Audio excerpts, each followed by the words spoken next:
Hello everyone, welcome back to my channel. तो आज मैं इस मांगा का पार्ट 11 एक्सप्लेन करने वाली हूँ।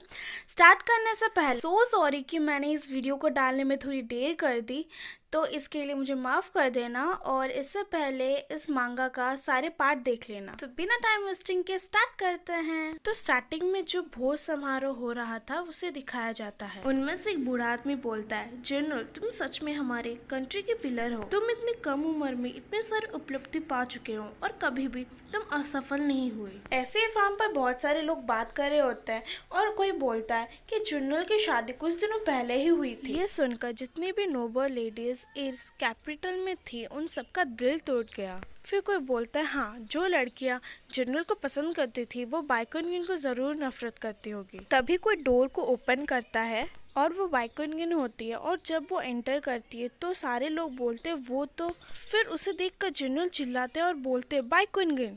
वहाँ पर कुछ लोग बात कर रहे होते हैं, क्या ये वही बाइकॉनगिन है जिसे जनरल बिल्कुल भी पसंद नहीं करते थे और उसे साइड यार्ड में बंद कर दिया गया था। मैंने सुना था कि बाइकॉनगिन बहुत ही ज्यादा कमजोर है और वो हमेशा बीमार रहती है, पर मैं ये देखकर चौंक गया कि वो कितनी सुंदर है। पर रुको, जो उसने अपने हाथों में पकड़ा हुआ है, क्या वो चेयर का पैर है? क्या मैं सही बोल रहा हूँ? फिर बाइकॉनगिन चलते चलते सोच रही होती है, क्या मैं इतनी भी लेट नहीं हूँ? मुझे जल्दी उस धोखेबाज को ढूंढना पड़ेगा और उसे मार देना पड़ेगा। फिर वो किसी को देखती है और बोलती है, ढूंढ लिया उसे। वो झीली होता है और वो अपने मन में सोचता है, क्या ढूंढ लिया उसे?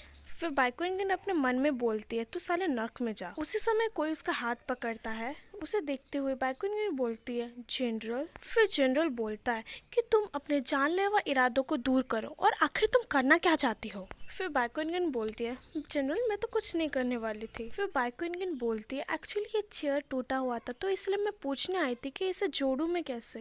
फिर वो अपने मन में बोलती है कि जनरल मुझ पे अभी भरोसा नहीं करते और जब तक वो मेरे साथ है तब तक मैं वो झीली को मार नहीं सकती, इसलिए मुझे कोई अलग रास्ता ढूंढना पड़ेगा। फिर जनरल बोलता है, बाइकॉनगिन मैंने तुम्हें बोला था कि तुम्हें अपने रूम से बाहर नहीं निकलना है, फिर भी तुम बाहर निकली क्योंकि तुमने मेरी चेतावनी को नज़रअंदाज किया और यहाँ पर जानलेवा कारणों के लिए आई हो, इसलिए मुझे इसके लिए बाद में दोष मत देना। ऐसा कहते हुए जनरल बाइकॉनगिन का गला दबाने लगता है और बाइकॉनगिन बोलती है, जनरल मैं बस आपको प्रोटेक्ट करना चाहती थी और बाइंग हमेशा आपके प्रति लॉयल रहेगी। फॉर योर काइंड इन्फॉर्मेशन मैं बता देना चाहती हूँ कि जो बाइंग है वो शेर का नाम है जिसको जनरल ने पाला हुआ है। फिर जनरल उसका गला छोड़ते हुए बोलता है, बाइकॉनगिन तुम अभी भी अपने आप को बाइंग बोलती हो, ठीक है, फिर मैं असली बाइंग से तुम्हें मिलाता हूँ।